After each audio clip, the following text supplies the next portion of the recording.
Good evening and welcome to this edition of Sovereign Nation. I'm your co-host, Joe Panzarello.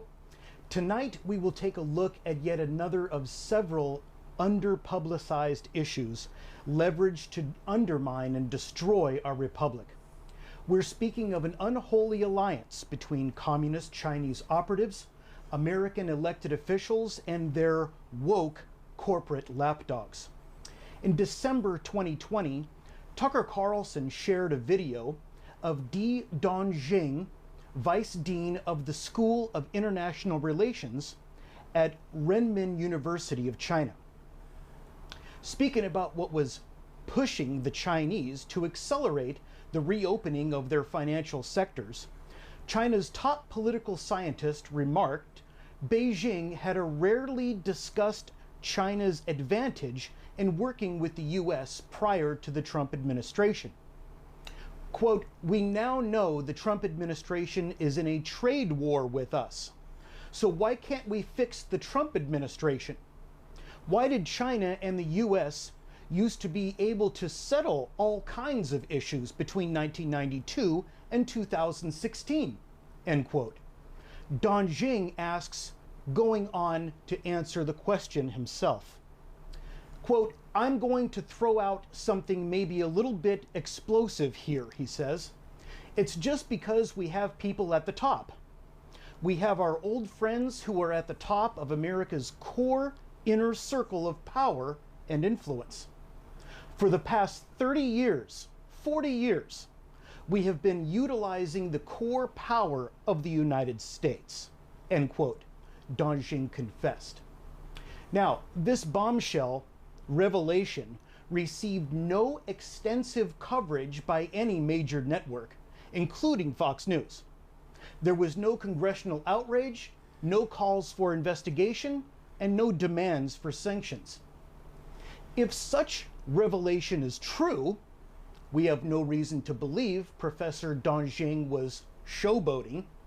We should easily be able to connect the dots between China's strategy of devaluing their currency to manipulate international markets, the amassing of US debt to Chinese banks, China's monopoly on pharmaceuticals, and the free pass the international community, including the US, has given China's President Xi Jinping on his involvement in spread of the Chinese Wuhan virus.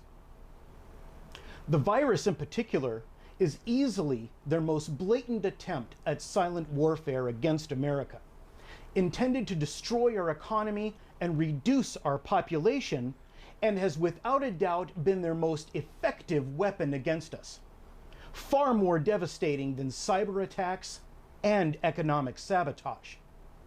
Knowing what we now know about this collaborative conspiracy between global elite forces and would serve us well to look at those who have played a part in the erosion of American exceptionalism, orchestrated through the unraveling of the world's most productive economy in order to eradicate American civil society as we know it. To recognize how deeply China has infiltrated the rank and file of our government and corporate boardrooms, we must first identify from whence this infiltration originated. In the same manner, the coronavirus will eventually be proven to be a man-made mass weapon of destruction created in Wuhan laboratory. We can now determine if we choose to, as Professor Dongjing so aptly stated in his November address, how the Chinese, quote, "have been utilizing the core power of the United States," end quote, to an evil end. Professor Dongjing establishes the timeline of Chinese-American collusion as having been in 1992, having begun in 1992. For those who pay no attention to history, that places its origins squarely at the very beginning of the Clinton administration. Forgotten in the age of identity politics that focuses on alleged racist antics of nominees for cabinet positions, Judicial seats as well as candidacies for elected office is China's involvement with the funding of both Clinton's campaigns for his presidency. Now, in their book, Year of the Rat, two veteran and highly respected congressional staffers, Ed Temperlake and Bill Triplett, documented a myriad of ways in Clinton's 1992 and 1996 campaigns were the beneficiaries of contributions from individuals and organizations associated with Chinese military and intelligence. Among Timberlake and Triplett's accusations was the presence of, number one, Chinese agents who became the number one donors to the Clinton campaign in 1992. Number two, leaders of a Thai conglomerate that is in business with China's biggest arms smugglers who had a White House meeting with Clinton at which they were illegally solicited for campaign donations.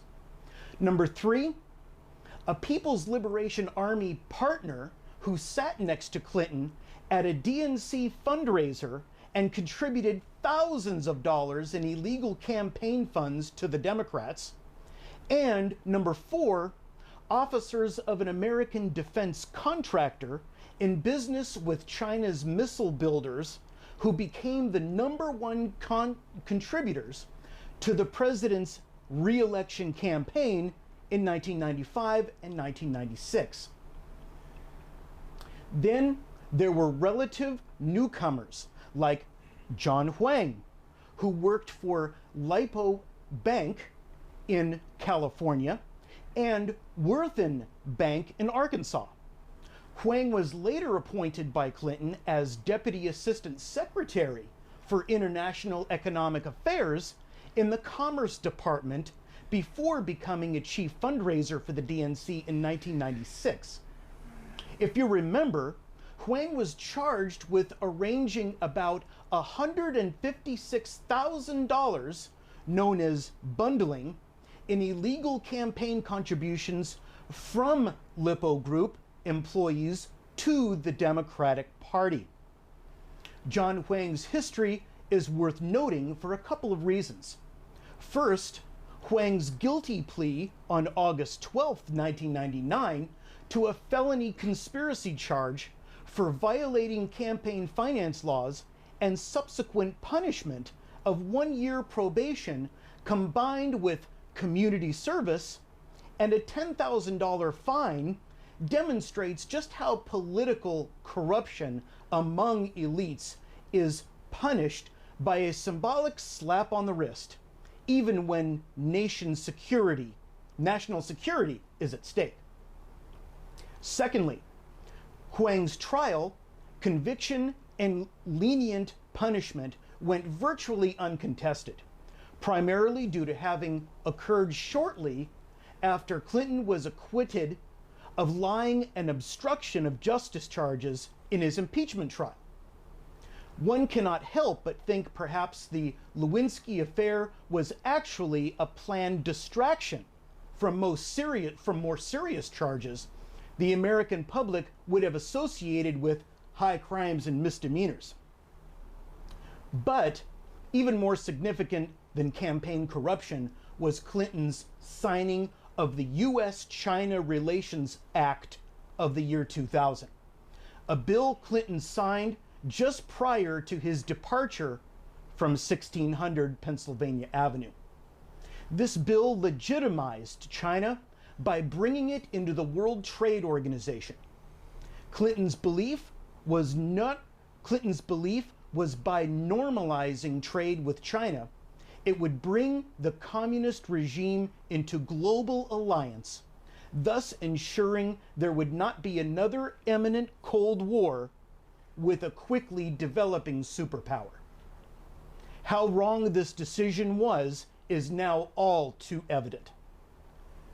China quickly monopolized our pharmaceutical industry, something that became an apparent danger to the US during the initial onset of the Wuhan virus hoax. China was cornered. China cornered the market on computer chips that run our vehicles today, an event that may play into the hands of the environmental wackos who seek to destroy the fossil fuel and natural gas industries in favor of hybrid electric vehicles and solar paneled homes. This brings us to the most sinister motive behind China's economic ties with government and business entities: profit over national security, the undermining of American exceptionalism in favor of global oligarchy. The players have changed, but the end game remains. U.S. Congressman Eric Swalwell was found to be having a sexual relationship with suspected Chinese spy Jennifer Fang, something Americans have viewed as insignificant, has something out of a James Bond movie, but unfortunately all too real. Swalwell is a member of the House Intelligence Committee, a position no one in Congress seems concerned about in regard to national security. Then, of course, there is the recent Biden Chinese ties involving Joe's love child, Hunter. Though intelligence agencies had in their possession Hunter's laptop complete with damning evidence of collusion, bribery, and corruption that leads to Joe Biden himself, it seems no more consequential than Hillary's emails and scrubbed servers. Perhaps because the other side of the aisle has its own potential fallout, such potential threats to American national sovereignty seems a small price to pay for profit. Senate Minority Leader Mitch McConnell has his own Clinton problem in that his wife, Elaine Chao, who headed the transportation department under Trump administration, is daughter of China's largest shipping conglomerate. She has direct ties to China's banking through her sister, who sits on its board. Americans are being distracted by a myriad of revolving issues, many of those created for the sole purpose of hiding the real problem facing America. It's easing into the global acceptance of oligarchy by proxy, by those we have empowered to protect our own interests over theirs. As we battle to preserve the sanctity of American dream through arguments over what gender is and isn't, or what constitutes racism and hatred, deconstructed and redefined delusion utopian social justice narratives, and what constitutes freedom versus lawlessness, let us remember the words of Nikita Khrushchev, who is credited with stating, quote, "We cannot accept the American people to jump from capitalism to communism, but we can assist their elected leaders in giving them small doses of socialism until they awaken one day to find that they have communism," end quote. Looking at the present, we must honestly ask ourselves, have we come to this? And if so, what can we do now? We'll be right back.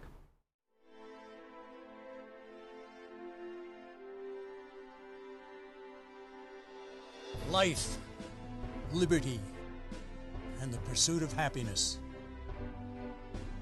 The Declaration of Independence proclaims God-given rights, and we intend to protect them. Working with people like you for over 50 years, preserving freedom and building a better tomorrow. Safeguarding the Constitution by limiting government power. We are restoring liberties, educating voters, and leading the freedom movement. Independence starts with you and I working together as a team. With our affiliates and your support, we reach in excess of 1 million unique individuals like yourself every month. This website is the catalyst, and you are the energy we need to make a change. On jbs.org, we store a sizable variety of tools designed to get you started. I invite you to consider taking part in turning the tide for freedom, not just for one, but for all. Not just for today, but for years to come. We, the John Birch Society, stand to defend the Constitution and Declaration of Independence. What do you stand for?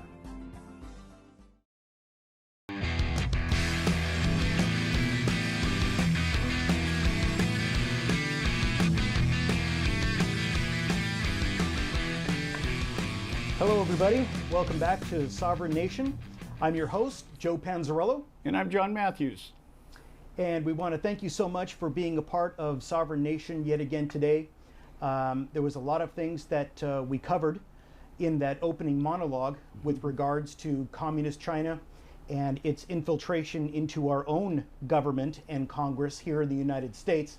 An absolutely important concern and very, very impactful with regards to certain areas of our national security and our economy as well.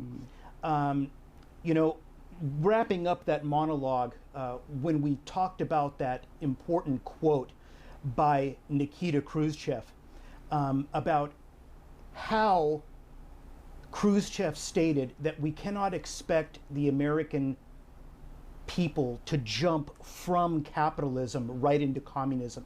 It has to be a more progressive strategy.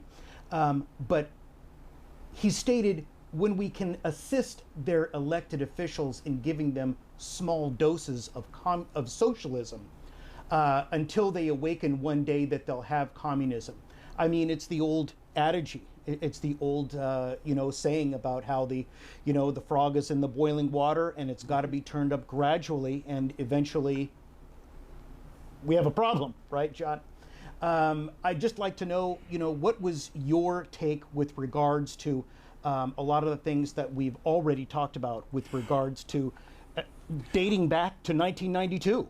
Well, I think it's interesting that when we look at this quote from Nikita Khrushchev, that he talks about turning the leaders gradually onto communism. And then we take something like the quote from Norman Thomas back in 1948 when he ran for the Communist Party, for presidency under the Communist Party. And he said the American people will never accept socialism outright, but it as disguised or packaged as liberalism, that they would eventually become socialists and not even know how it happened. So you've got this two-prong effect, but it really just kind of, I think, illustrates and really drives home the point, is that communism is by all means and measures a deceptive ideology. It's the idea that you're coming into this utopian ideal. Absolutely. And all you have to get it in order to become happy and attain the American dream is to give up everything that it means to be an American, and we'll reward you by giving us your liberty, by letting you be the same as everybody else. That's what it boils down to. Right, and this whole idea, I think this is one of the things I find the most remarkable about, in today's world, it's very out in the open. You and I grew up in an age where just the mention of communism would just send chills down your spine. You would like, I served in the military for 9 years. I know what communism looks like. I've walked the streets in communist countries, and I can tell you that you don't want communism. I can assure you that it's not everything that they package it to be. And so it's just really remarkable, though, how the thinking of the American people, or let's say the lack of thinking of American people today, that they just take things so superficially, so shallow in their reasoning. It's kind of like, well, it sounds good. It sounds good. Sure. And, sure, we want everybody to be the same. Sure, we want everybody to have the same outcome in life. We want everybody to be happy. That's what the pursuit of happiness is about. But the idea that we've now exchanged this concept of equity over equality, or entitlement over opportunity, and these are the words that twist the meaning. I often talk to people about the concept of what they call deconstructionism, where you can take empirical evidence that points that, okay, we can say throughout history of mankind, socialism has never worked. Right. It's never worked. It's worked for a little while. You know, Margaret Thatcher said it best: socialism works until you run out of money. Until you run out of other people's money. Right. And it's kind of like, but then all of a sudden we get to this certain place where we're just kind of, I think the disappointment of trying to attain a utopian ideal or a utopian society actually puts people in a state of denial, where anything that bad happens, they just kind of look the other way and say, well, it's still, you know, you still hear from people, well, it's still the greatest country in the world. Well, you know, if you talk to people out there, even some of our most highly elected officials, we're not the greatest country in the world. We've never been the greatest country in the world. We've been the most oppressive. Sure. We've been the most materialistic. You know, we've been the most capitalistic, but we're not been the best. I often wonder, what would the world look like if the United States had never happened? Where do you think we would be at today, Joe? If we had never had the revolution, if we had never established this republic, where would we be today? I have no idea. I kind of look at it. I was talking to somebody last night on the phone, and I mentioned to her, she'd asked me, she goes, you know, I'm really confused as the difference between Marxism and socialism and fascism, and because I was telling her, we got to start using the F word in America. We got to start talking about fascism because that's what we're dealing with now. And so I was trying to explain it to her, and I said, well, I guess the best example I can give to you is the quote from Ayn Rand, who said that the difference between communism and socialism is that socialism occurs through the ballot, communism occurs by the bullet. So it's the difference between murder or suicide. Right, exactly. and I think that's what we're dealing with here today, that people just do not understand the depth. And it probably has to, I don't know if you heard this the other day, I just heard this the other day, that in 1974, that would have been 2 years after I graduated. Okay, that was 2 years after I was born. Well, yeah, now make me feel really old. They quit teaching civics in high school. I was not aware of that. And now I understand that when I talk to my grandkids and even my great-grandkids, and I start talking about things like ideology and government and everything, they look at you with these blank eyes like, what are you talking about? What are you talking about? Right. You know, does this have anything to do with Kim Kardashian or, you know? Right, or an app or a video on their phone or something like that. You know? It's just amazing to me, and I've often, you know, thought in extreme terms that maybe what we need to do in this country is reinstitute the draft and make it mandatory that everybody serves at least 2 years in the military, just so you can get an appreciation of what it costs to be an American, what it costs, what freedom costs. Right. You know, people just have no idea what. We take so much for granted, and now those like us who have been around long enough, that we look at this stuff and we say, you know, America, as we know it, is evaporating just before our very eyes. And yet when you try to bring that to people's attentions, they look at you like you're some kind of wacko, you know. Right. So, I don't know, this is a scary time.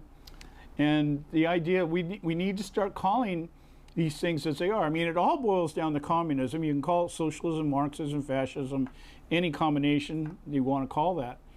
But the idea behind the communist ideology is basically you sacrifice the individual for the sake of the state, and the state becomes your God. That's right. And it becomes your provider, and it becomes your babysitter, and all you have to do is just fall in line. You know, it's kind of like, well, we're living in the age of 1984. I don't know if you've ever seen that movie. Right. Yes. That is a scary movie. Well, based on the novel, of course, but you know, these things, John, what you're talking about here is that the core of it is freedom, whether you have it or not. And some of these Democrat representatives these days, they take great pride in describing themselves or describing a piece of legislation as the most progressive. Okay? As if that's a good thing. As if it's a good thing, because they describe it like that, and they they sell it, they market it like that to the American people, so the average dumb voter out there thinks that there's something in it for them. Yeah, when you hear the terms, we're moving forward. We're moving forward, like we were talking about the H.R. 1 bill. We're expanding voting rights. Well, what do you have to expand when it comes to voting rights? Exactly. If you're a citizen, you get a ballot, you get to cast a ballot. That's right. Okay? But no, we're expanding it, which means we're now going to include felons, we're going to include teenagers, kids that are just coming into the age of puberty. When you're 16 years old, I don't know. I remember when I was 16, I didn't know anything. Right. What do you know? I probably thought I did, but I didn't. Well, of course. But yeah, exactly what you're saying, when they talk about expanding quote unquote voting rights, they're marketing it as in a way to make everybody think that somehow there's people out there who are being discriminated against somehow, and they're somehow being denied that freedom or that right. Right. When in reality, it's a bald-faced lie. Yeah, we're cheating the public, and they're not being able to exercise their democratic rights, or we're not practicing the ideology of democracy, which, as Thomas Jefferson said, was just 51% of the people telling 49% of the people what to do. But in this day and age, it's 5% of the population screaming, crying, moaning, throwing temper tantrums until they get what they want. And by doing that, the people that are in power become more entrenched in power. So it's kind of a absolutely kind of a catch-22, and God help us if we don't do something to stop this stuff. I couldn't agree with you more, John. And at the core of what we're doing with Sovereign Nation, whether it's with the John Birch Society, Election Integrity Project, the Eagle Forum, what's at the base of it, or the core, is education, informing others, informing yourself, creating new leaders and educators at the same time, and training and developing new voters. Exactly. I look at it, I frame it in this type of thinking, that we want to educate, we want to inform, and then by doing that, we want to empower. But we want to empower people to exercise their rights, and not empower them to give up their rights. And therefore, the education information just becomes an academic exercise. That's it. Yep, absolutely.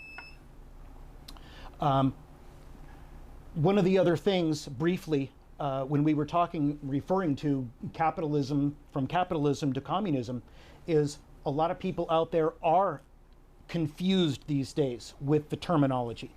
They hear progressivism, liberalism, socialism, communism, all these things, and they have trouble identifying those things. And, you know, again, thank goodness for an organization like the John Birch Society that is able to produce our most used and shown video that's only a 30-minute documentary called Overview of America. And in Overview, you can look it up on YouTube. Anybody can watch it anywhere on YouTube. Oh, they haven't deleted it yet. No, it hasn't been taken down yet, John. Right. But anybody can go and enter Overview of America in the search and YouTube and bring it up. And it talks about the difference between a democracy and a republic, because even on a daily basis, Joe Biden and other members of our Congress describe our form of government as a democracy, and it's 100% wrong. Right. And it also talks about the political spectrum and which forms of government is located on the political spectrum, and where our republic lies on that, and where our Constitution lies on that spectrum. So getting these tools out there and having more and more people be able to watch them and share them is key to what we're trying to do. Exactly. And we're actually, I think we are going to, somewhere down the line here in the very near future, actually talk about that to a degree, where we actually will sit here and actually inform you and teach you what is the difference between these things. Because you can paraphrase it this way really quickly, is that it's all communism. It's all communism. It's just been repackaged new and improved. You know, they put it, it's like you buy the stuff in the store, it's the same stuff, they put a different label on it and they tell you it's improved because the label's been changed. That's right. The content's the same. So anyway, that's where we're at. But we want to just take this time to thank you once again for tuning in to Sovereign Nation. Coming up is Dr. Wen Chen, who is a very informed, articulate speaker on the infiltration of the Chinese government into the U.S. government. And it's something that you're going to want to tune back into and listen to. So thanks again. We'll be right back. Being a modern digital marketer is demanding. You work hard to maximize the visibility of your clients. If you had all your data in one place, you could analyze performance at a glance, and your job would be a lot easier. That's why we built Bright Local. We create a location dashboard for every client you manage and aggregate critical local SEO data, such as search rankings, local business listings, Google My Business, customer reviews, and social interactions. It's why over 3,000 SEO professionals trust us. Start today with a fully featured 14-day trial. Bright Local, making local SEO simple.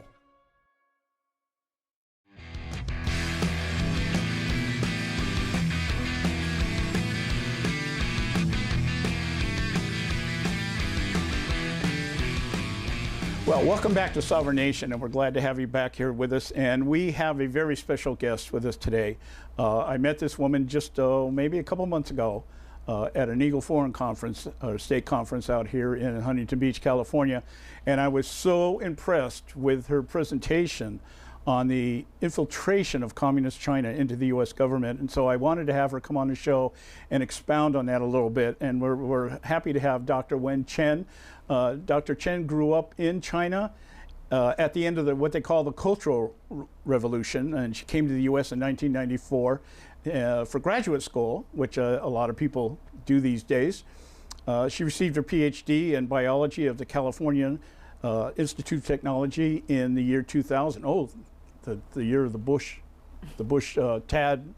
What was that? What were those things called? TADs? The ballot TADs? Yeah. Anyway.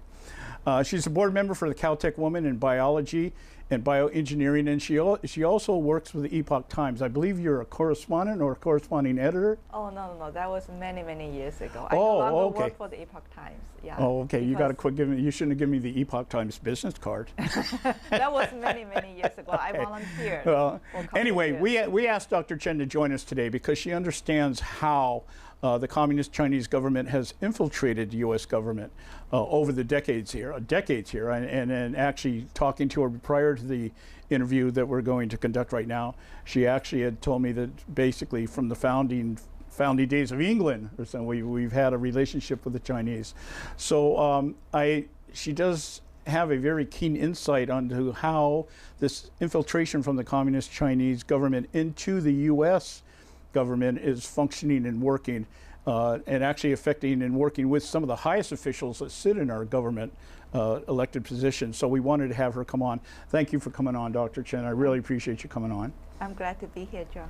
Well, I wanted to, right now everything is hot with the vaccinations, and the COVID has been hot for quite a while. I really don't personally like calling it COVID. I like calling it the Wuhan virus because I firmly believe that's where it came from. But the relationship, I think the thing that is the most daunting to me is the relationship the United States has had with the World Health Organization as well as the Chinese government. And it seems like the first thing everybody wanted to do was cover up the origin of the virus. And it seemed like the WHO and the CDC kind of got together and said, okay, we're gonna make sure that nobody gets blamed for this for whatever reason, which we're trying to determine at this point in time. And I think history will bear it out that most of us that were skeptical to begin with actually were right. That's normally the way it works with conservatives. We're seldom wrong. It just takes time to prove that. So I was just wondering, what is your take in terms of the ties between Dr. Fauci and the CDC and WHO and the Chinese government? I think first I have to mention in the scientific field, for decades we have been very naive about the Chinese Communist Party, especially because scientists usually, because I work as a scientist all my life, we usually say, oh, we're not interested in politics, we only care about the science. And most of the scientists, they're just clueless about the atrocities by the Communist Party. For decades, especially after China joined the WTO, they started to collaborate with many Western government and Western labs. And so, they have a ton of money, right? And they are very willing to invest in research, and they actually invite Western scientists to collaborate with their labs in Wuhan, in Beijing, in other labs to do research. And usually scientists are quite naive on this. They don't quite understand like what their research can be used in the future by the government. They did not realize, okay, if I do this virus study, it can be used for biowarfare. They are just curious about this. They think that's all like a conspiracy theory. So unfortunately, the reality is like for decades, the American taxpayers' money have been invested to many American labs, and these labs collaborate with Chinese labs. And we actually work together with them on this gain of function study. And so like one of the articles published by the Wuhan virus lab, actually the co-authors, they are one of the labs in top researchers in University of North Carolina. And the research was sponsored by NIH. And it was just naive, I believe. And especially this kind of research, they are not allowed in the United States. So they do it in China. And when they do it in China, they can do whatever they want because the Chinese government actually actively sponsor and encourage people to do this kind of research. And although they know it's against humanity. And it's not just gain of function study, they have been genetically modifying babies, right? The CRISPR babies a few years ago, the scandal. So after the outbreak, the immediate thing for scientists, like I would think, I imagine like anyone who have collaboration with Wuhan lab, the first reaction is like, let's hope it's not true. And once they think it could be true, like they want to cover it up because they all have responsibilities. They are collaborators. They are the ones who financially sponsor that. So I totally understand the motivation of covering it up. And now speaking about who, you have to know like China actually is building a new Soviet Union nowadays, like through its Belt and Road Initiative. So they approach all these African countries, all these developing countries, and being very nice, like we're going to give a huge loan and then build your infrastructure and then get these countries into financial trap. Then these countries would always vote for China in United Nations. And under the 15 agents of the United Nations, China already lead 4 of them. And the other 11 of them, including who, China also hold important positions. So it's impossible for the United Nations to criticize human rights in China. And on this pandemic issue, you see who just completely copied whatever China said. They would not do any independent research. And the lead specialist they sent to Wuhan to investigate is Peter Daszak, right? He's the one giving money to the lab and co-authored papers with this lab. So you're asking the co-author to investigating his own collaboration. Right. And it's just impossible for anything to be discovered. You said something earlier about the idea that the reason why the United States had gone to China to do some of this research is because over here in the United States it's illegal. That seems to me, or seems to indicate that maybe the motivation behind somebody like Dr. Fauci and even the WHO trying to deflect blame on the Chinese is almost like a form of political blackmail. It's kind of like you allowed us to do things over here that were to a certain degree, and when we began to break whatever ethic laws or whatever it is we're talking about, I'd like you to explain a little bit about that. But the idea that we're saying, okay, now we've sent our research that we did over here over to China because we can't do that kind of research over here, and it almost indicts the United States is saying what we're doing is we're colluding to do something not only unethical but illegal, and therefore the Chinese have something to hang over our head and say, well, if this all comes out in the wash, you guys are going to hang just like we are. Am I reading what you're saying right? Exactly. I think after Fauci said, he said, okay, it's possible that the Wuhan virus is connected to the lab, and immediately the Chinese state media said he betrayed us. Fauci betrayed Chinese scientists. And when I read that, I said, since when he was part of you? So you mean like he was part of you? So I guess that was just a suggestion, they include WHO Fauci and NIH, as some of their collaborators would always endorse Chinese government, Chinese scientists. And I think that originally they expect that the pandemic will end sooner and less damage, and then they can get away with it. But unfortunately, it was not the case. And I would say sooner or later, the Western scientists, they will have to disclose the truth, because nobody wants to carry this for the rest of their life. Do you have any idea who the scapegoat will be when this is all over and it finally does hit the truth? Okay, I think China would still deny the virus was connected with the lab. They will never allow anyone to go in, and so you will never get a conclusion from that, right? Because you can never confirm that they did it.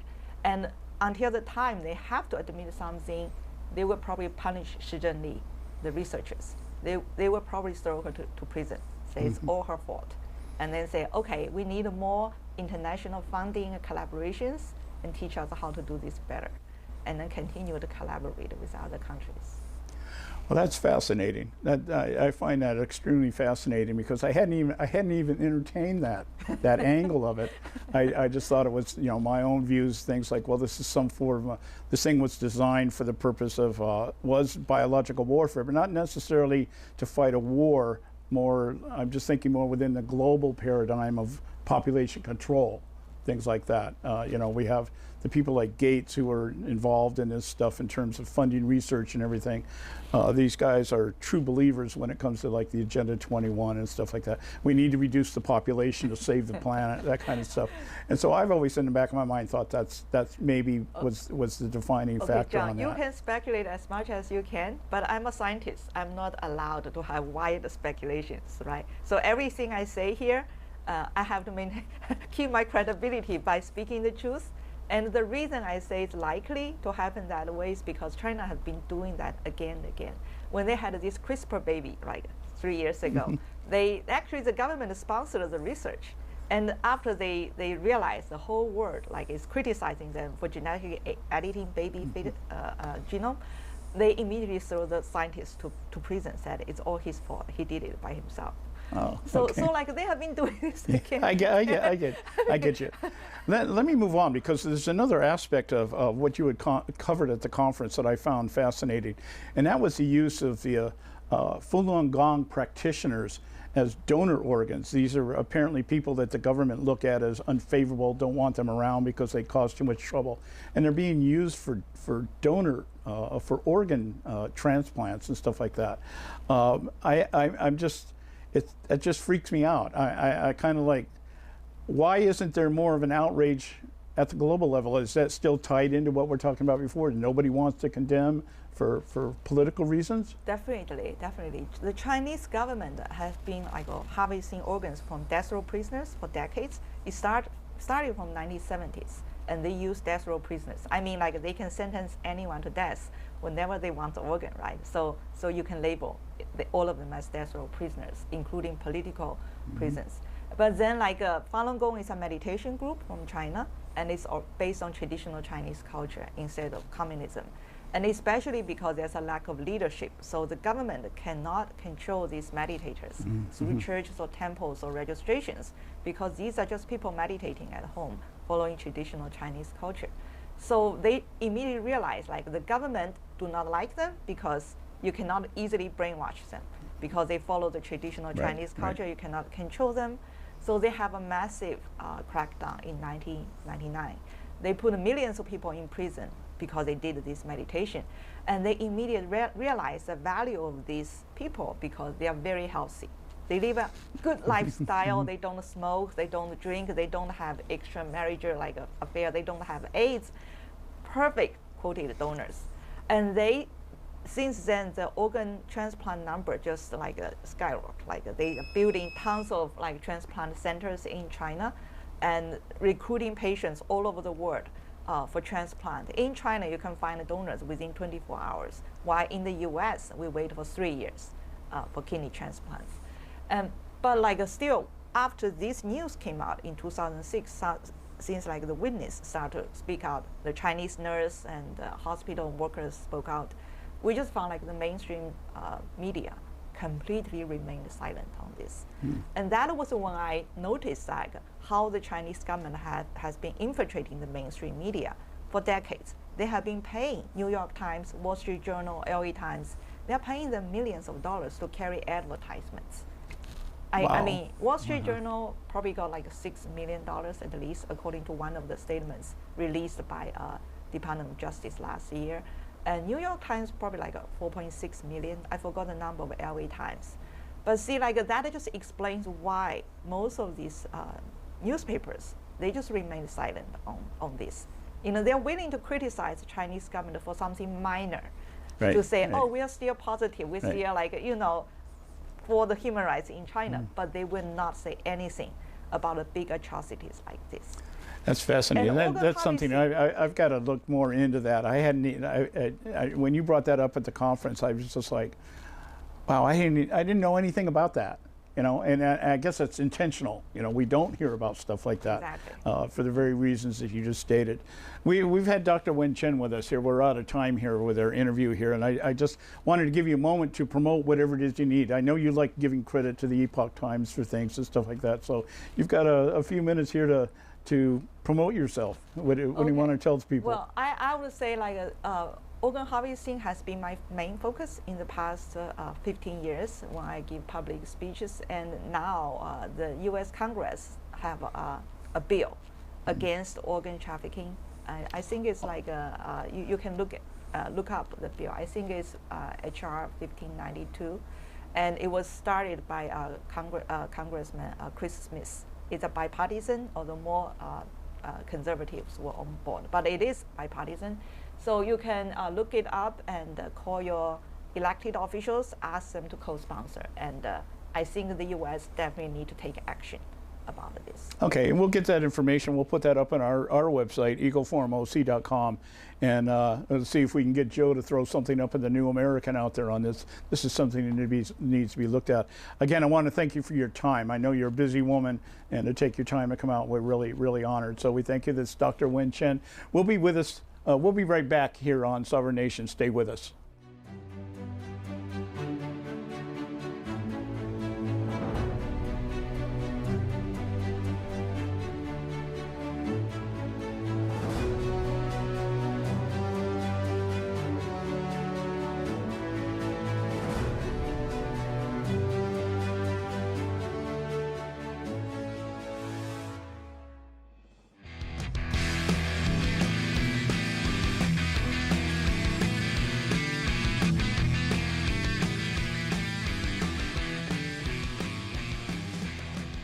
Well, welcome back once again to Sovereign Nation, and we really hope you just enjoyed that interview with Dr. Wen Chen. Just a fascinating woman. I think we need to have this woman back. I want to talk more about the organ harvesting. That is a topic that just fascinates me. It disgusts me and fascinates me at the same time. Right.